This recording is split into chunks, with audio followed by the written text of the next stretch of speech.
Hello friends, welcome back to our YouTube channel youth academy. दोस्तों, आज हम study करने वाले हैं standard 6 history chapter number 2 sources of history.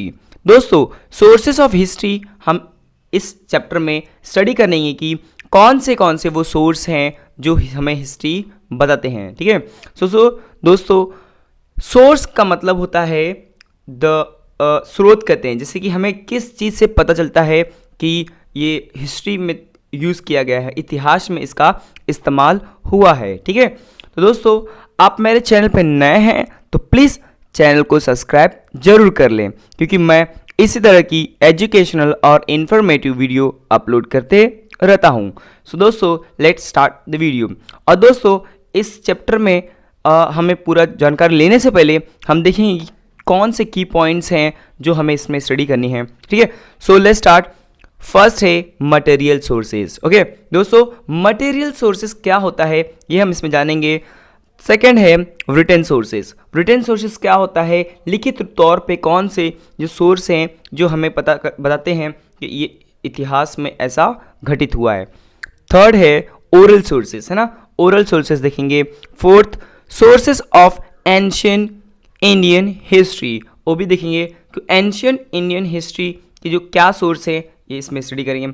और finally precautions to be taken while writing history. तो दोस्तों, इतिहास को लिखते समय कौन सी सावधानियां बरतनी चाहिए ये हम इसमें जानेंगे। दोस्तों, बहुत इंटरेस्टिंग होने वाला वीडियो, तो let's start. Try this, make a list of thing in your house which belongs to your grandparents time. दोस्तों, आपको कह रहा है कि ऐसा आप लिस्ट बनाइए जो आपके ग्रैंड पेरेंट्स से, आपके दादाजी के ज़माने के जो वस्तुएं हैं वो उसके लिस्ट बनाए, क्या क्या उस ज़माने के हैं। ठीक है ऐसा। And collect information about old structure in your locality. और आप जाके आप गाँव पूरा घूमिए, या आप शहर में रहते तो शहर में देखिए कौन से सबसे पुराने स्ट्रक्चर्स है, बिल्डिंग्स हैं, घर्स हैं। ठीक है। और उनमें क्या सिमिलरिटी एंड डिफरेंसेस है, जैसे कि क्या चेंजेस है ना, लाइक उसका स्ट्रक्चर, बिल्डिंग का आर्किटेक्चर स्ट्रक्चर जो होता है वो कैसा है, अलग है कि अभी के टाइम के जैसा है। ठीक है। अब देखते हैं दोस्तों, a number of objects used by our ancestor still exist. दोस्तों, बहुत सारे चीज़ें जो हैं जो हमारे पूर्वज इस्तेमाल करते थे वो अभी भी हैं और हम इस्तेमाल करते हैं। ठीक है। Some inscriptions from the past have been recovered। और कुछ इंस्क्रिप्शन हैं जो लिखावटें हैं, ठीक है, जो पत्थर पे लिखे जाते हैं वो भी हमें मिले हैं, है ना। Sources like this help us to understand our history. और इस तरह के जो सोर्स हैं, स्रोत हैं इतिहास के, वो हमें देख के पता चलता है कि हमें अपने इतिहास के बारे में हमें उसे जानकारी प्राप्त होती है। History can also be learned through customs and traditions like folk arts, folk literatures as well as historical documents। और दोस्तों, इतिहास can also be learned through, हमें इतिहास को जानने के लिए हमें और भी बहुत से रीति रिवाज, हमारे जो ट्रेडिशन होते हैं, हम जिस परंपरा को अपनाते हैं, फॉलो करते हैं, इससे भी हमारे इतिहास के बारे में पता चलता है। कुछ लिखित रूप से होते हैं, कुछ आर्ट के माध्यम से होते हैं, उसके द्वारा भी हमें इतिहास के बारे में पता चलता है। All this are known as sources of history. और ये सारा का सारा जो आता है, ये जैसे कि गाने हो गए, ठीक है, जैसे कोई कहानियाँ लिखी गई हैं या कोई रीति रिवाज हैं, वो परंपराएं हैं, ये इसे से भी हमें पता चलता है हमारी हिस्ट्री के बारे में। और इसी को हम क्या कहते हैं, सोर्सेस ऑफ हिस्ट्री कहते हैं। This are of 3 types. और basically history of sources of history ये 3 तरह के होते हैं, 3 टाइप के होते हैं। First is material sources, second is written sources and third is oral sources. Okay, तो ये 3 तरह के सोर्सेस हमें होते हैं। ठीक है। अब देखते हैं दोस्तों, कुछ कैन यू टेल, यहाँ पे कुछ पूछा है, हम वो भी देख लेते हैं। Structure such as forts, rock out, caves, stupa etcetera are known as material source of history. Try to be guess what other structure can be called material sources. Okay, तो हम अब आगे देखने वाले हैं किस तरह के चीज़ों को, जो वस्तुएं होती है उनको हम मटेरियल सोर्स कहते हैं। ठीक है, देखते हैं मटेरियल सोर्स में क्या होता है। First is material sources. ठीक है, सो हम इसमें समझेंगे दोस्तों, a man use a variety of things in his day to day life, है ना। आपको पता है इंसान, मनुष्य जो है, हम अपने दिन प्रतिदिन की डेली लाइफ में हम बहुत सारी वेराइटी ऑफ थिंग्स यूज़ करते हैं, अलग अलग चीज़ों वस्तुओं को इस्तेमाल करते हैं। They are known as artifacts, उसे हम क्या कहते हैं, आर्टिफैक्ट्स कहते हैं, जो मनुष्य के द्वारा, इंसान ह्यूमन बींग के द्वारा मेड किया जाता है, बनाया जाता है, उसे आर्टिफैक्ट्स कहते हैं। Artifact use by humans in the past provide us available information about life in the ancient time. और दोस्तों जो आर्टिफैक्ट्स अवेलेबल हैं, है ना, मनुष्य के द्वारा, इससे हमें अपने पास्ट के जो वैल्यूबल इंफॉर्मेशन है इसके बारे में हमें पता चलता है, हमारी एंशिएंट हिस्ट्री के बारे में पता चलता है। We can decide the periods of ancient artifacts like earthen pot by studying the shape, colour and designs on ancient portrait. जैसे कि दोस्तों आपको पता है कि जो अर्थन पॉट, मिट्टी की जो बर्तनें होती हैं, उसकी स्टडी करके हमें पता चलता है शेप, उसका कलर, उसका जो टुकड़े हैं, है ना, क्या डिज़ाइन करते थे उस पर। इससे हमें उस ज़माने की जो कलाएं हैं उन सब के बारे में पता चलता है। ठीक है, कि कितना निपुण थे वो हर एक कला में, इससे हमें पता चलता है। ठीक है दोस्तों, the ornaments and other artifacts thrown light on a social interaction.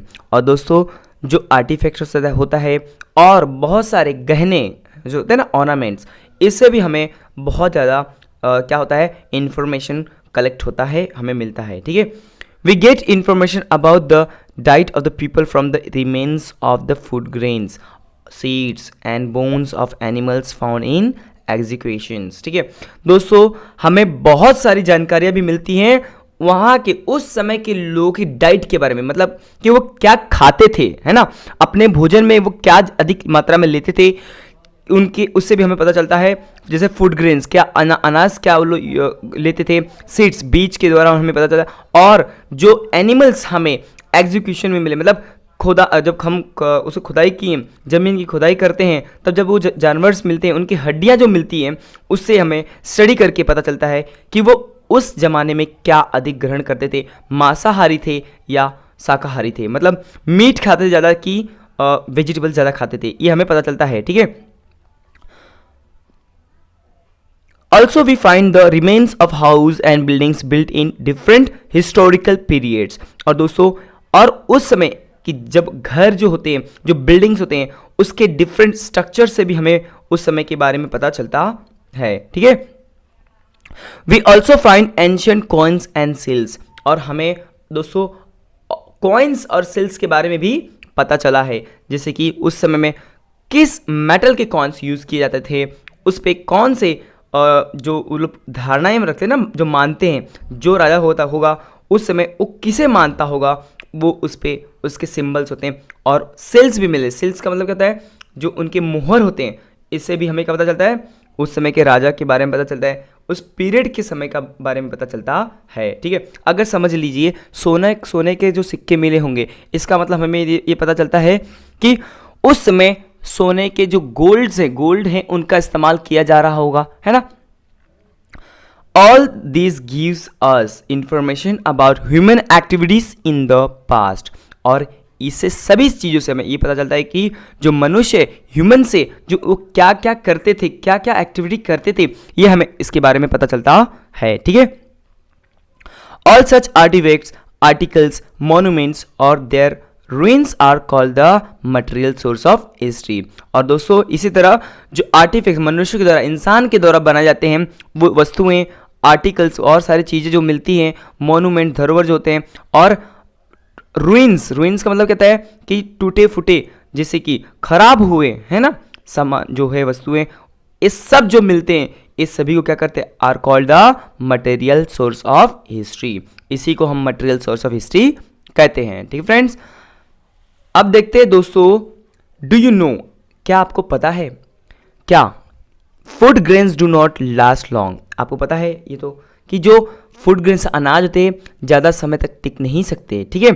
They get easily infested and turn into powder, और वो जल्दी ही उसमें कीड़े लग जाते हैं और वो जल्दी वो क्या होता है, खराब हो जाता है और पाउडर के रूप में हो जाता है, ठीक है। जैसे कि कीड़े खा जाएंगे तो उसको पाउडर पाउडर कर देते हैं, ठीक है। In ancient time people use to roast food grains before grinding them. और दोस्तों एंशियंट समय में जो लोग होते थे उसको इस्तेमाल, ग्राइंडिंग मतलब उसको पीसने से पहले उसको भूज लेते थे, ठीक है।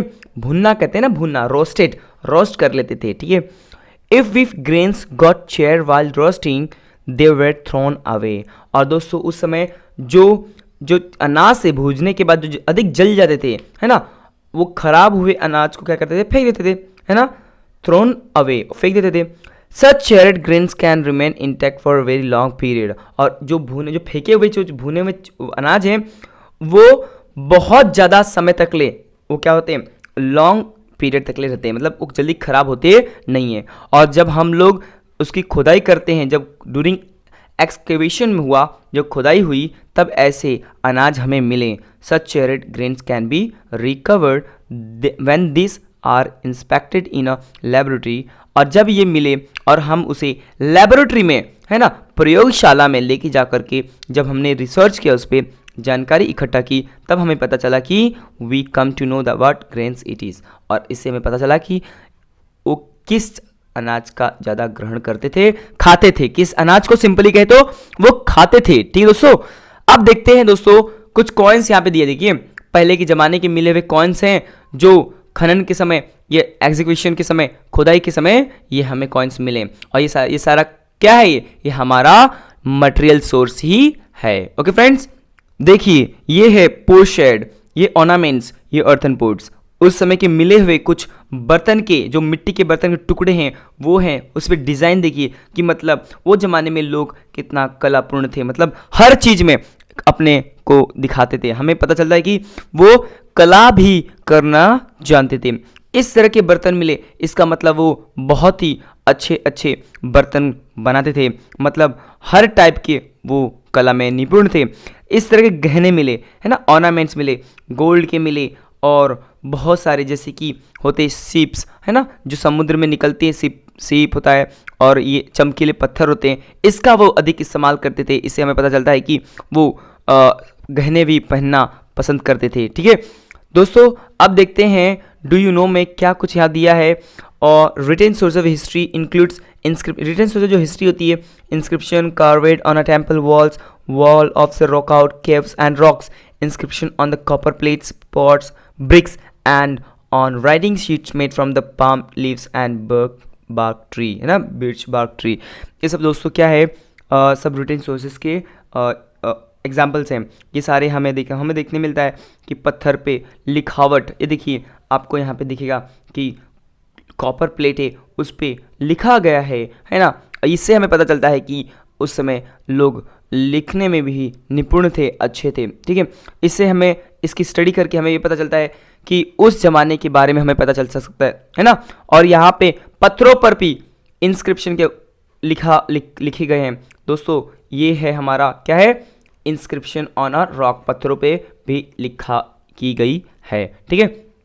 इससे ये पता चलता है दोस्तों कि जो लोग थे उस समय वो लिखने में भी क्या थे, माहिर थे, वो उनको लिखना भी आता था। इससे हमें ये पता चलता है कि लोग पढ़ना लिखना पसंद करते थे, ठीक है दोस्तों ये था हमारा सोर्सेस ऑफ हिस्ट्री में। फर्स्ट था मटेरियल सोर्स, ओके। तो दोस्तों अब देखेंगे हम रिटन सोर्सेस, ठीक है। रिटन सोर्सेस दोस्तों, रिटन सोर्सेस क्या होता है ये हम जानेंगे। जो लिखित रूप में होता है, जो हमें लिखित जैसे पेपर पे लिखा होता है, वो क्या है, हमारा रिटन सोर्स है। जैसे पहले के ज़माने में जो राजा महाराजा होते थे वो क्या करते थे, जो कहीं पे आदेश भेजना है तो लिखित रूप में होता था, लिख करके भेजते थे, ठीक है। तो ये हम इसमें जानेंगे। The stone as people have recorded many events and express their emotions in painting on rock. आपको पता है दोस्तों, जो पत्थर के जब स्टोन एज, पाषाण युग, स्टोन एज में जो लोग होते थे अपनी खुशी को, अपने इमोशन को वो पत्थरों पर पेंटिंग के द्वारा बताते थे। It was only after thousand of year that man learn the art of writing, और उसके बाद हजारों साल के बाद जो मनुष्य है, मैन है, वो क्या हुआ, लिखना सीखा। ठीक है। In beginning human use symbols and signs to record their thoughts and ideas. और दोस्तों स्टार्टिंग में मनुष्य जो था वो अपने चीज़ों को रिकॉर्ड करने के लिए वो सिंबल्स, साइंस का इस्तेमाल करता था। ठीक है। However it took thousand year for a script to develop from this, और इससे धीरे धीरे लोग हजारों साल लगे ये जो सिंबल से स्क्रिप्ट में आने में, लिखने में। ठीक है। In the beginning man wrote on potsherd, इसे शुरुआत में जो मनुष्य था वो पोर्टशेड पे, मिट्टी के बर्तनों पे लिखा करता था। अनबेक्ड ब्रिक्स यूजिंग पॉइंटेड ऑब्जेक्ट, और कच्चे ईंट जो होते हैं मिट्टी के, उस पर लिख करके क्या करता था, एकदम नोक वाली चीज़ों से, एकदम धारदार जैसे इस तरह है, एकदम उसे उस पे कच्चे मिट्टी पर वो लिखता था। ठीक है। ही ऑल्सो यूज बीर्च, भुर्ज कहते हैं tree bark to write on. दोस्तों आपको पता है कि जो भुर्ज एक पेड़ है जिसके पत्तों पर, ट्री के पत्तों पर क्या कर लिखा जाता था, उसके छाल पर लिखा जाता था, क्योंकि वो बहुत नरम होता है। ठीक है। और बहुत टिकाऊ होता है। ठीक है। एक बार लिखने के बाद, वो सूखने के बाद वैसे ही उसका रह जाता है निशान। ठीक है। As his experience and knowledge increase, और दोस्तों धीरे धीरे जैसे जैसे मनुष्य का दिमाग बढ़ते गया, नॉलेज बढ़ते गया, he began to write in different ways, और ये अलग अलग वेज में लिखना चालू कर दिया। He begins to record the events that took place around him, और ये अलग अलग चीज़ों पर लिखना स्टार्ट कर दिया जैसे जैसे इसको नॉलेज होता गया। Accounts of the proceeding of royal courts were also written systematically. दोस्तों जो राजा महाराजा होते हैं, बड़े बड़े दरबार जो होते हैं, रॉयल कोर्ट्स होते हैं, वहाँ पे जो आदेश होता है वो क्या होता है, सिस्टमैटिकली रिकॉर्डेड ही होता है, मतलब लिखित रूप में ही होता है। Many rulers had there order, है ना, कई सारे जो रूलर, राज करने वाले शासक जो होते हैं वो अपने नियम, ऑर्डर जो क्या है लिखित रूप में ही रखते हैं। जुडिशियल डिसीजन जो होता है, हाँ, कोर्ट का जो हम देखते हैं कोर्ट, अभी तो कोर्ट तो लिखित रूप में ये सब, लेकिन पहले भी जो जुडिशियल डिसीजन होता था वो लिखित रूप में ही होता था। डोनेशंस एक्सेट्रा, है ना, ये भी क्या होता था, लिखित रूप में ही होता था। इंस्क्रिप्ट ऑन स्टोन और कॉपर प्लेट्स, और ये कहाँ पे लिखे जाते थे, या तो पत्थर पे लिखे जाते थे या तो कॉपर के प्लेट पे। ठीक है। जो तांबे के ताम्र पत्र कहते हैं उस पे लिखा जाता था। ठीक है। Over a period of time many forms of literature develop, और धीरे धीरे दोस्तों बहुत सारे लिटरेचर के जो मेथड है वो डेवलप किए गए, डेवलप हुए। ठीक है। They includes books on religious and social subjects, plays, poetry, travelogues and scientific work. और दोस्तों इस तरह बहुत सारे हमारे पास अवेलेबल हैं लिखित रूप में, जैसे कि बुक्स हो गए, है ना, पोइट्री हो गई, रिलीजियस बुक हो गए, सोशल सब्जेक्ट के बुक हो गए, ट्रैवलॉग्स हो गए। ट्रैवलॉग्स का मतलब क्या होता है, जो लोग ट्रैवल करते हैं और उसका वर्णन करते हैं, है ना, डिस्क्राइब करते हैं किसी चीज़ का जहाँ पे जाके, तो वो होता है ट्रैवलॉग्स। ठीक है। जैसे कि मैं कहीं घूमने गया तो वहाँ के बारे में पूरा मैंने लिख दिया, और उसे कहते हैं travelogues. All this literature help us to understand the history of the various historical periods. और दोस्तों ये सब सारे चीज़ से जब हम स्टडी करते हैं तो हमें पता चलता है कि अलग अलग समय में जो हिस्टोरियन थे, राज करने वाले थे, हिस्ट्री थी, इसके बारे में हमें पता चलता है। This source are known as the written source of history, और इसे क्या कहते हैं, रिटेन सोर्स ऑफ हिस्ट्री कहते हैं। ओके फ्रेंड्स, जैसे एग्जांपल में से समझाऊँ तुमको, तो जैसे कि होता है मैं समझो घूमने कहीं गया, ठीक है, जैसे कि कहीं गोवा गया, ठीक है, एग्जांपल लेते हैं, गोवा गया मैं घूमने, ठीक है। उसके बाद क्या करते हैं, मैं वहाँ पे कहाँ से कहाँ गया, कौन से ट्रेन से पकड़ा, फिर कौन से बस लिया, कौन से होटल में लगा, वहाँ पे कौन सा स्पेशल डिश है, ये सारा चीज़ मैंने क्या किया, एक बुक में लिख दिया। ओके, अब आप क्या कर रहे हैं, आपने उस किताब को पढ़ा, ठीक है।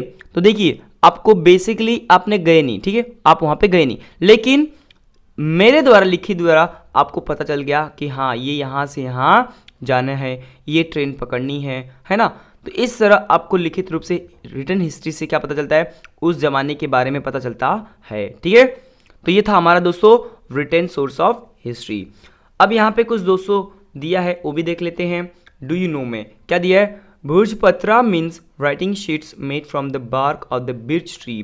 दोस्तों जो भुर्जपत्र होता है, देखिए ये पत्थर होता है ना, ये क्या है, नथिंग बट एक पेड़ का क्या होता है, छाल होता है, उस पर लिखा जाता है। और दोस्तों bhurj is the Sanskrit name of the birch tree. और जो भुर्ज होता है, जो बिर्च ट्री होता है, बहुत लंबे लंबे पेड़ होते हैं दोस्तों ये, और इनकी जो तनाएं होती हैं बहुत मुलायम होती है, और जो बहुत स्ट्रॉन्ग हार्ड वुड, लकड़ी तो बहुत मजबूत होती है, लेकिन इसकी जो छाल होती है, इनकी पत्तियां जो होती है बहुत मुलायम होती है। ठीक है, तो इस तरह birch tree are found in Kashmir. और ये दोस्तों ज़्यादा करके बिर्च जो ट्री है ये कहाँ पे मिलती है, हमें कश्मीर में ही मिलती है। देखिए इस तरह उसके पत्तों पे या उसको छाल पे लिखा गया है। ठीक है, oral sources, ovis, folk song, टॉक tales and similar literature is passed on from generation to next generation. दोस्तों ओरल सोर्सेज में क्या होता है कि आपको मैं एग्जाम्पल के थ्रू समझाता हूँ। जैसे कि आपकी माता जी है, वो कोई गीत गाती हैं। ठीक है, एक ज़्यादा करके गांव में आपको देखने मिलता है, जो गाने होते हैं, जो बोलते हैं ना कि लोकगीत होती हैं, है ना, फोक सॉन्ग्स जो होते हैं, वो क्या होते हैं, वो आपके पेरेंट्स से मिलते हैं, है ना।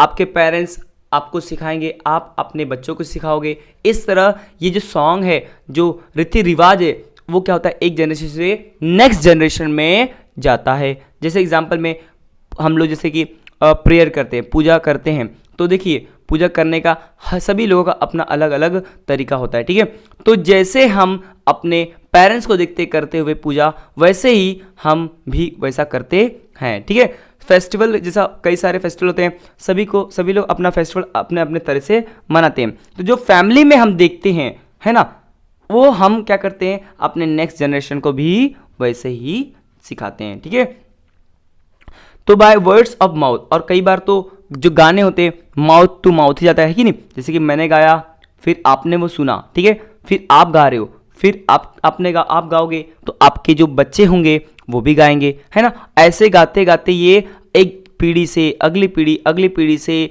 उसकी अगली पीढ़ी क्या हो रही है, ट्रांसफर हो रही है। इस तरह माउथ टू माउथ हो रहा है दोस्तों। ठीक है, तो इसमें क्या होता है, ऑथर अननोन होता है। सिंपल है कि कौन लिखा है ये तो पता चल नहीं रहा है कि नहीं। द ऑथर आर अननोन, है कि नहीं। जो रिटन जो लिटरेचर है, इसने किसने लिखा है कैसे पता चलेगा, नहीं पता चलता है। ठीक है, so this types of literature preserve by oral tradition form the oral source of history. और इस तरह के जो ट्रेडिशन होते हैं ओरल सोर्स के द्वारा ही क्या कहते हैं, प्रिजर्व किए जाते हैं। ठीक है, जैसे कि और एग्जांपल आपसे समझाता हूं कि कोई आपके घर में कुछ काम होता है, ठीक है, जो सिर्फ आपको ही पता है ना, जो एकदम गोपनीय है। ठीक है, सिर्फ पेरेंट्स आपको ही बता रहे हैं, तो ये जो रीति रिवाज होगा या कोई चीज़ होगा सिर्फ आपको ही पता है कि नहीं। अब वो जब आप अपने बच्चों को बताओगे तो उनको पता चलेगा। और एक एग्जांपल और लेता हूँ, जैसे कि कोई व्यक्ति होता है जिसका काम होता है, ठीक है, जो बहुत ही बारीकी से काम करता है, ठीक है, और वो क्या करता है, वो सिर्फ अपने बच्चों को ही सिखा रहा है। ठीक है, तो वो उनके बच्चों में वो कला क्या हो रही है, ट्रांसफर हो रही है ना। और इसी को कहते हैं ओरल सोर्सेज। ठीक है, जैसे जो सिंगर होता है वो अपने बच्चे को सिंगर बनाने की भरपूर कोशिश करता है ना। कि मैं जो फेमस सिंगर होती है उनके, आप कितना भी फेमस सिंगर ले लो, उनके बच्चे देखिए वो भी सिंगर ही बनने की एकदम राह में होते हैं, है ना। जैसे कि एक्टर का बच्चा एक्टर ही बनने की सोचता है, क्यों, क्योंकि उसको उसके पेरेंट्स से वो मिल रहा है। आप समझ रहे हैं मेरी बात, वो अपने बच्चों से ही क्या कर रहा है, उनको सिखा रहा है। उसके पेरेंट्स उसको वो जो सीखे हैं, वो कला जानते हैं, वो उनको दे रहे हैं। इसी को कहते हैं ओरल सोर्सेज। ओके दोस्तों, ओरल सोर्सेज में बहुत कुछ होता है दोस्तों, जैसे कि बहुत सारे मोटिवेशनल पोइट्री होती है। जैसे कि आपको मैं एग्जांपल देता हूँ कि जैसे शिवाजी महाराज थे, जब वो कभी जाते थे युद्ध लड़ने, ठीक है, तो जो उनके सैनिक थे वो डीमोटिवेट हो जाते थे। ठीक है, ऑब्वियसली दोस्तों आपको पता है कि हम लड़ने जा रहे हैं तो हम अपनी जान की बाजी लगाने जा रहे हैं। ठीक है, अब जान की बाजी आप लगाने जा रहे हो तो आप में डर तो होगा। अब ऐसे बोलोगे कि नहीं हम डरते नहीं हैं, ये तो पॉसिबल नहीं है, क्योंकि अपने सभी को अपनी जान प्यारी होती है, ठीक है, लेकिन उनमें वो जोश लाने का काम कौन करता था?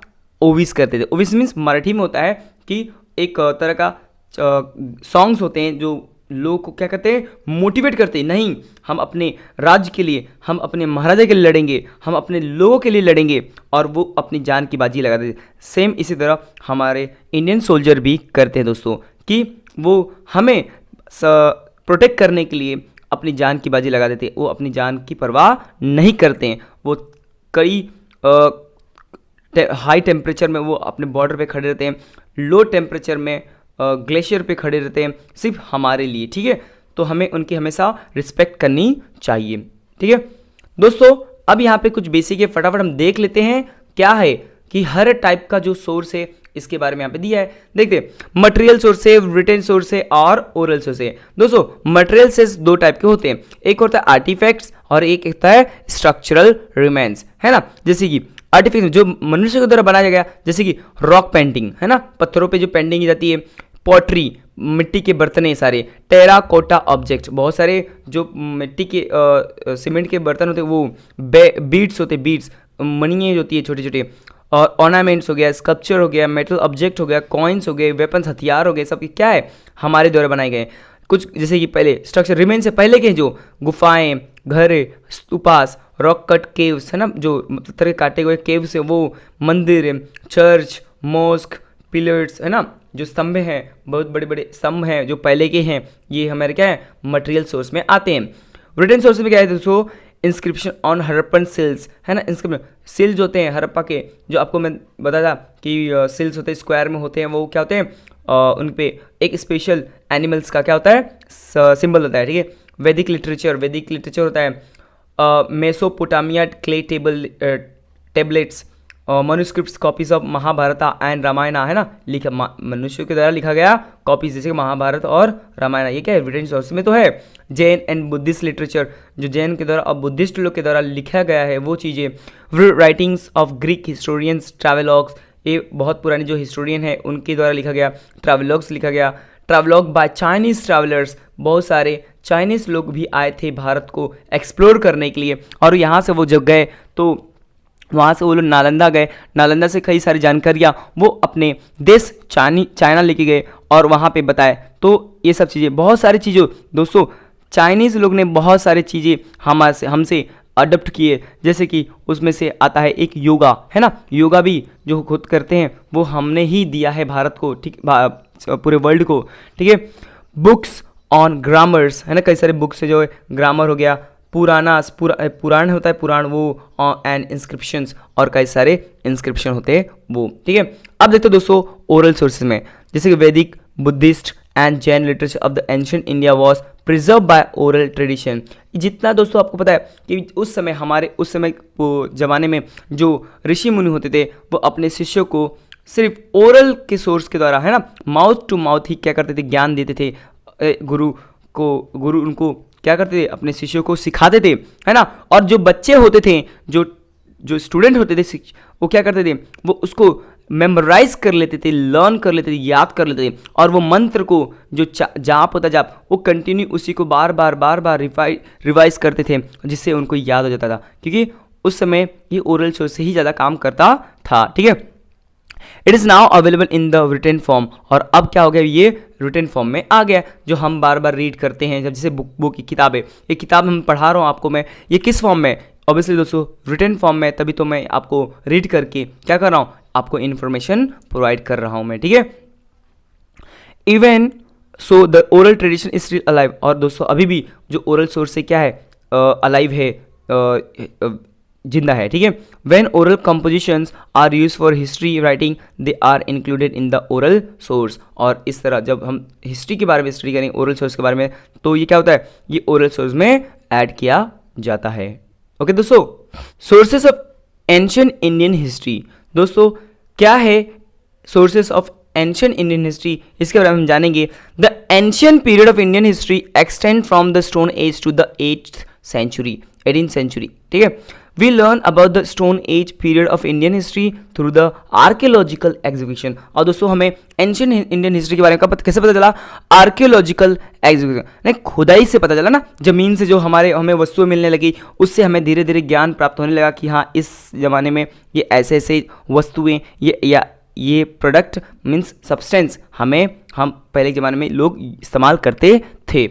Since script had not develop at that time, लेकिन दोस्तों जो स्क्रिप्ट है, लिखने की जो प्रथा थी वो क्या थी? डेवलप नहीं थी उस समय। No writing source are available, लिखित रूप से कुछ भी अवेलेबल नहीं था। So however information about the ancient period from 1500 BCE onward can be derive from the Vedic literature.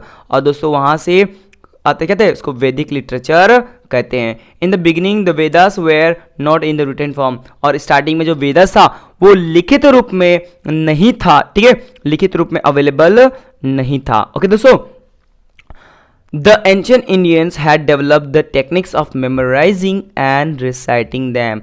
और दोस्तों जो इंडियन जो थे वो उस समय के एंशिएंट इंडियन जो थे वो एक टेक्निक डेवलप किए थे मेमोराइजिंग एंड रिसाइटिंग का, मतलब उसको याद कर लेना और उसको बार बार उच्चारण करना, बार बार उसको रिपीट करना, ठीक है, ये टेक्निक उन्होंने डेवलप किया था।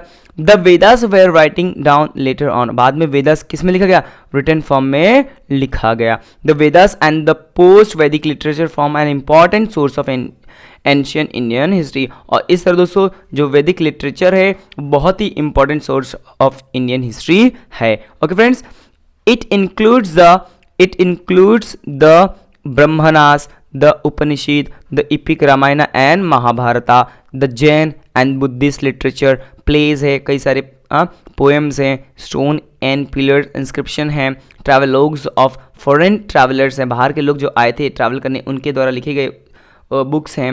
We are also learn about the ancient Indian history through the material source like archaeological remains, ancient monuments and coins found in exhibition. कई तरह से हमें पता चला दोस्तों, जैसे कि खुदाई के समय मिले हुए कॉइन्स हो गए, है ना, और कई सारी चीज़ें जो हैं जो उस पर लिखी हुई थी, इससे हमें क्या हुआ, उस समय क्या था ये हमें जानकारी मिल रही थी। ठीक है दोस्तों, precaution to be taken while writing history. दोस्तों इतिहास लिखते समय कौन सी सावधानियां हमें बरतनी चाहिए ये हम जानने वाले हैं। ठीक है, it is necessary to take precautions while using this source to write history. हमें बहुत जरूरी है जब हम इतिहास लिखते हैं तो ये बातों के ध्यान में हमें रखना चाहिए।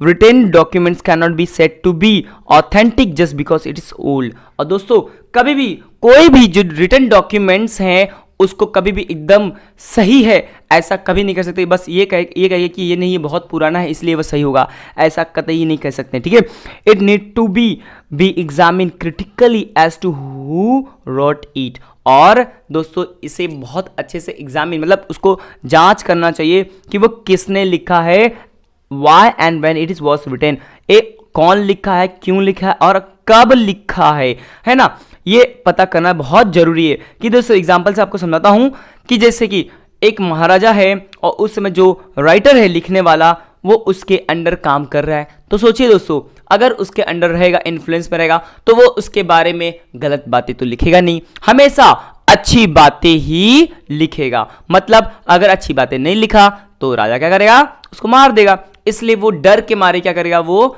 उसको अच्छी बातें ही लिखेगा। मतलब किस के प्रेशर के अंदर काम कर रहा है, किस समय लिखा गया है, ये भी बहुत इंपॉर्टेंट होता है। Okay friends, the conclusion down on the basis of various genuine documents have to be cross checked and corroborated with one another। और दोस्तों ये बहुत जरूरी है कि जो डॉक्यूमेंट्स होते हैं उसको क्रॉस चेक करना कि हाँ इस समय के जो डॉक्यूमेंट्स है उससे और उसी से रिलेटेड उस समय के और भी डॉक्यूमेंट्स से चेक करना चाहिए कि सच में जो इसमें लिखा है वही इसमें भी लिखा है क्या। ठीक है, इससे पर क्या पता चलेगा कि हमें जब दोनों में मैच कर जाएगा इसका मतलब ये भी क्या है, ऑथेंटिक है। अदरवाइज मैच नहीं किया इसका मतलब ये ऑथेंटिक नहीं है। ऑब्वियसली कोई राजा होगा अगर गलत काम करता है तो वो थोड़ी लिखेगा उसमें, ठीक है ना, बस उसके अच्छाई के बारे में लिखेगा, हमें बुराइयां पता नहीं चलेगी। ठीक है, such a critical analysis is very important in the writing of history. और इस तरह के क्रिटिकल एग्जामिन जो होता है, एनालाइज जो होता है, ये बहुत ही इंपॉर्टेंट है राइटिंग ऑफ हिस्ट्री। और ये लिखने जो हिस्ट्री इतिहास लिखते समय इस चीज़ को बहुत ही बारीकी से समझना हमें बहुत ज़रूरी है। ठीक है, तो दोस्तों ये रहा आपका पूरा चैप्टर का एक्सप्लेनेशन। दोस्तों आशा करता हूँ कि आपको मेरी वीडियो पसंद आई होगी, और दोस्तों वीडियो अगर पसंद आई है तो प्लीज़ लाइक, शेयर और सब्सक्राइब जरूर कर दें। और दोस्तों आपसे एक रिक्वेस्ट है कि आप मेरे चैनल पर नए हैं तो प्लीज़ चैनल को भी सब्सक्राइब जरूर कर दें, और अपने फ्रेंड्स और कलीग्स, फैमिली मेम्बर में ज़रूर शेयर करें, क्योंकि मैं इसी तरह की वीडियो और इंटरेस्टिंग नॉलेजेबल वीडियो अपलोड करते रहता हूं। तो दोस्तों मिलते हैं नेक्स्ट चैप्टर में नए सब्जेक्ट के साथ। तब तक के लिए take care and good bye.